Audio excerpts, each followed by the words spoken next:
All right, are we on? Are we good? Yeah, I think we're back. Give us a thumbs up if you can read If you can hear us, we're back. We should be back. And I won't touch my phone. I won't move it. So we were on our hotspot, and it was working okay. All right, so that was kind of unfortunate that we didn't have internet for a while. Looks like it's not horribly good. I'm sorry about that, guys. I don't know if it's our location or what, but we will post the end of this for you so you can watch it, because we still got some awesome stuff to do. Yep. So if you haven't checked it out, Wednesday's video was our road trip to Reno. Here. That was pretty good. Yep. Like, that's been one of my favorites lately of what he's done. So Garrett's been doing awesome work on RV media creators and for our channel, and I'm super pleased with the work that you did on that video. And it didn't take as long as the other big one that we did from Washington to Louisiana last year. So, anyway, I had something funny to share with you guys. I'm going to see if I can get in here. It's a Babylon Bee posted back in March. If you don't know, Babylon Bee is a Christian satire. Christian satire. So this titled for March, excuse me, I can't see because of the sun. When is it from? I thought it said it. I'm blind, you guys. I'm blind. Something. There it is, March 10th. Homeschoolers to continue quarantining themselves for everything like always. So, U.S., the nation's homeschoolers announced their plan to continue quarantining themselves from coronavirus, social interactions, pop culture, and everything else Tuesday morning. While the rest of the nation scrambled to quarantine themselves from the spread of the virus, homeschoolers were already prepared, having previously walled themselves off from the world. A quarantine? No problem, said Jen Poulsen, homeschooling mother from Western Pennsylvania. We're on it. Homeschoolers stockpiled things like young earth science textbooks, Greek workbooks, classic movies, and classical works of literature and Bibles. They also rushed local stores to buy a bunch of toilet paper, but just so they could use the cardboard rollers for arts and crafts. Most homeschool kids are now currently quarantined, but not much has changed, and the majority remain unaware that coronavirus is a threat, or that there is a cartoon television show called The Simpsons. So that is my comic relief for the day. And we actually did some arts and crafts with toilet paper rolls. So this was our Easter craft. Emma's butterfly and calico kitty. And this is Edison's bunny rabbit. And Timothy's chick. Aren't they so cute? Yeah, they did a good job. Oh, we invited Bella and Will over as well, and they did some really cute work.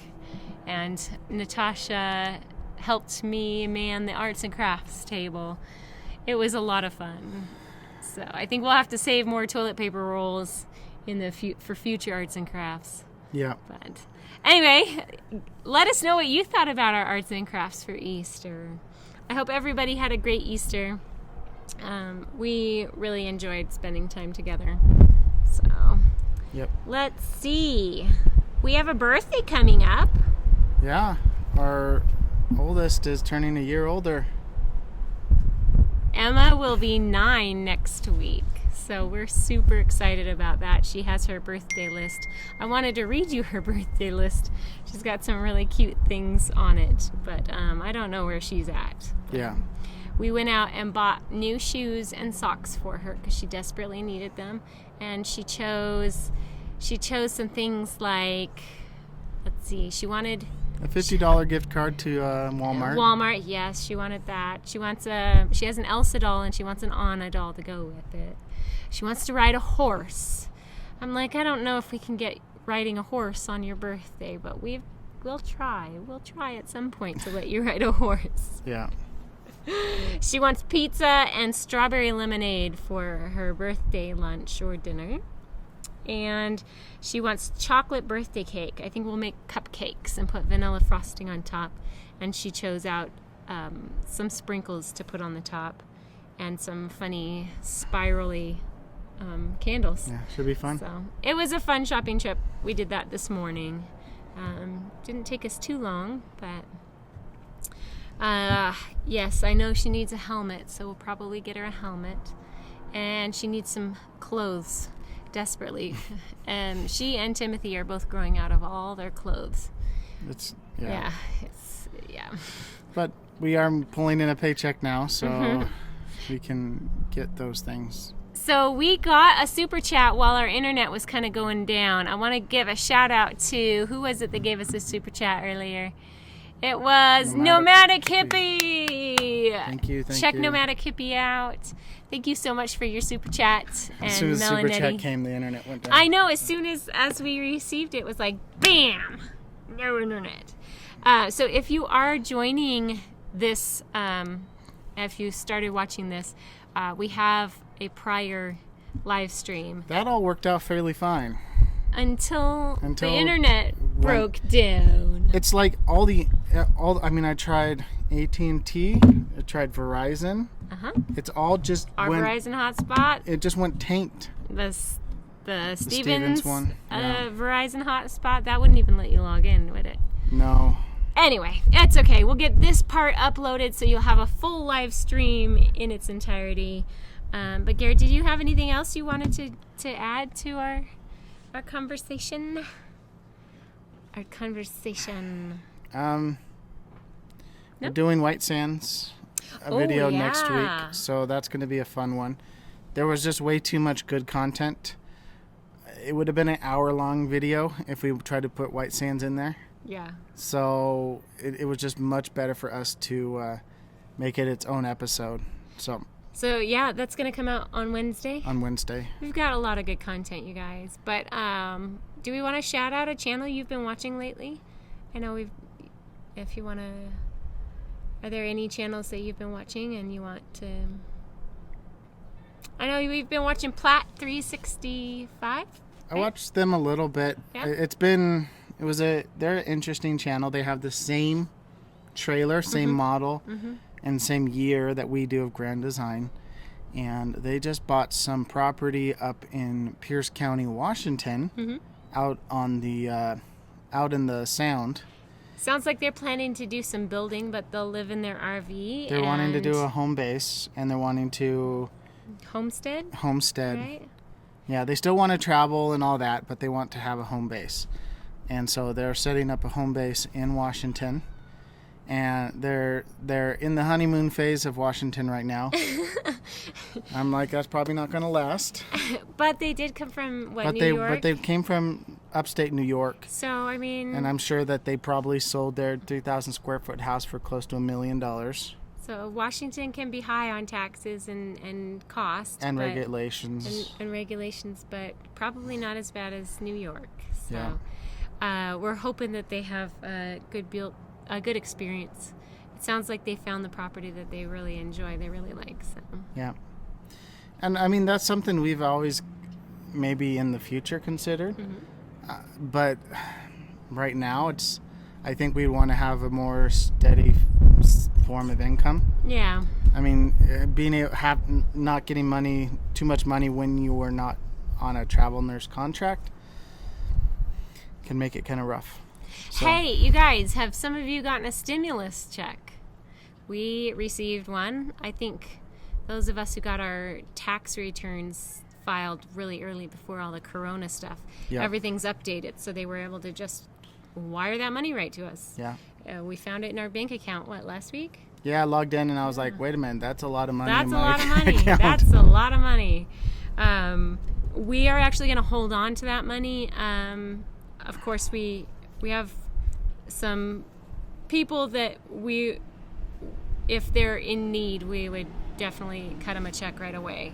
But we're kind of holding on to it because once this contract is over here at the end of June, I don't have any plans of getting a contract right away. So we might be like living off of that check for a while until we can get back to Texas.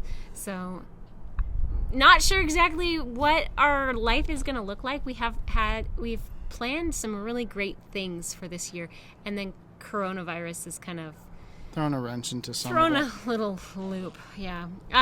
Update on hospital life. Hasn't changed from last week, you guys. You're still not seeing a huge, massive surge that they were predicting. No massive surge. So, I mean, that's great because it would have sucked to have to take care of patients in the parking garage. But I guess they had to be prepared just in case something happens. And who knows, maybe in the next few weeks we might have a surge. But they had expected a surge this last week and the week before, and we just did not see that. Yep. I did float to the telemed unit that has corona patients, or rule out corona, for one of my shifts this week. Yeah. And the other 2 shifts I stayed on my unit, and there were no patients like that on that unit. We're keeping it as a clean unit. But it's been good. It's been like, one day I was super, super busy because the patients just needed a lot. And the next day I had 2 nurses who were orienting, and they were with me, and I just, here you go, here's the patients, ask me questions. And it's funny because I'm like 3 weeks into the job, and here I'm orienting nurses. But they're new nurses, just graduated. They're in their orientation program with the hospital. Yeah. So they're in their 9th week, something like that. And this next week they'll be going to night shift, and then within a few weeks they'll be off and on their own to take care of patients without supervision. Cool. So it was pretty funny. It was like the blind leading the blind. They're like, so what do we do for this? And I'm like, I have no idea. Let's go ask the charge nurse. And the charge nurse, she's been a nurse for like years and years and years, but she isn't a charge nurse. Mm-hmm. She doesn't play that role. So she's like, yeah, I'm not sure exactly what I'm doing, but this is how we're going to do it. Yeah. But I think we had above 10 patients on the unit. Probably more like 13, 14 again for a 40-bed unit. So yeah. Anyway, quick update for that. I mean, really for Nevada, there aren't that many cases. Yeah. Let me see if I can. It's been fairly low overall. I mean, you were looking at numbers. I'm gonna see if I can pull up numbers here, if I still have it. Reno. And yeah, there's been a few areas that have been hit really hard, but if you look at other states, it's almost the complete opposite. Yeah. There's a whole lot less cases than is being projected.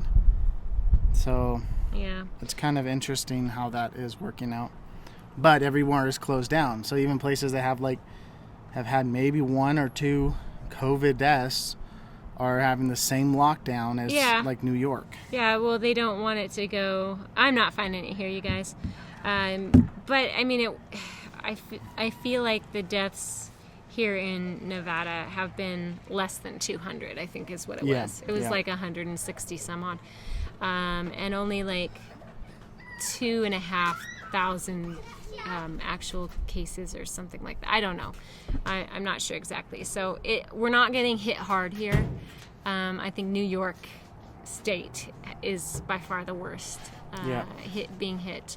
So my heart goes out to the nurses that are in that area.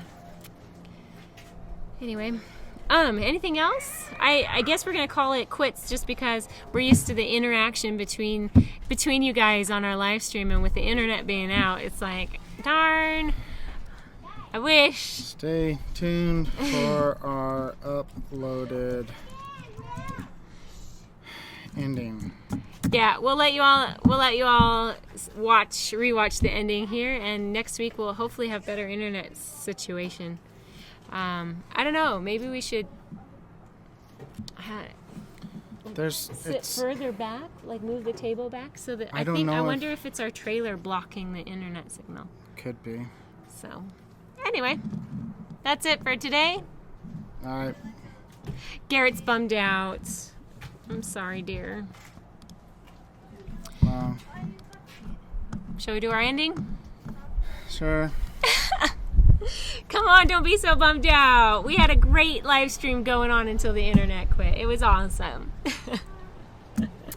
Thank you guys so much for watching. If you like this video, give it a thumbs up. And as always, live life intentionally, even when your internet goes out. Bye.